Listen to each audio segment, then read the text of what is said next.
If you summarize our skills, what we learned in core level of Python, we know in Jupyter Notebook we can write the raw matter. That means just like that, whatever information you are writing, that will display for you. Then we can write the markdown. We can write it, or we can write the Python code. We can write it. So everyone educated enough how to use the Jupyter Notebook different cells.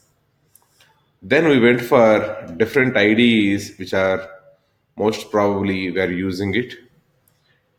Okay, Spider, Visual Studio Code, Jupyter Lab, or Jupyter Notebook. I recommend personally I am using in my life these two things I am using. Okay, so most of the cases, most of the time I will be going with the Jupyter Lab. I will be going. Okay, only in case of APIs I have to create it. Then I have to run the terminal. At that moment, I may be going for Visual Studio Code. Apart from that one, most of the cases I will be going with the Jupyter Lab.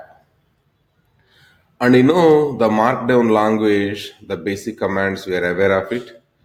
And few more things also I gave as exercises in my document. If you refer that one, you'll be able to understand. Then how to write Python code in the normal notepad, in the Spider, in the Visual Studio Code, in the Jupyter. We learned about this all concepts we learned. Then different types of objects which are available: integer, float, complex. Mostly all the things we covered about it. Data structures, four data structures are available. All four we covered.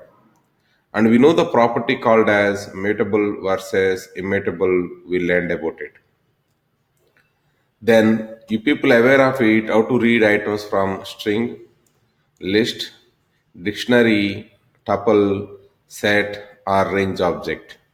So index wise, what is the meaning of reading, slice reading, fancy reading, we are aware of it.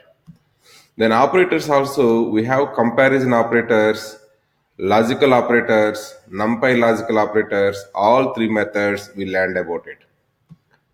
Then if you go for control flows, we have here if else while. In the while we written break continue also, but break continue can be written in the for loop also. You can write it.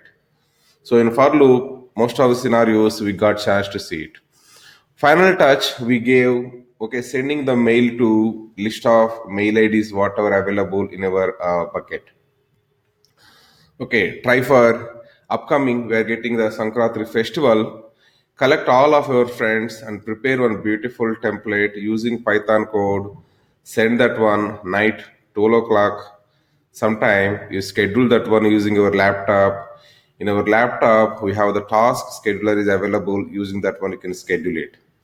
So night 12 o'clock exactly, it is going to send greetings of Sankratri festival. Okay, try it like that so you'll get more using your technology. Now, system defined functions. We know these are all system defined functions. We are aware of it.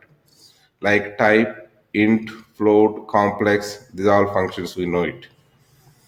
Now, if you want to see some of the system defined functions, you already aware of it. Just if you want, you can go and you can walk through it. So just I given one more round of explanation I given, just walk through it. So conclusion is, in the level 1 training, you learned how to write some code, we learned about it. How to write some code, we learned about it. Next, what you need to understand is how to make the reusability of this code.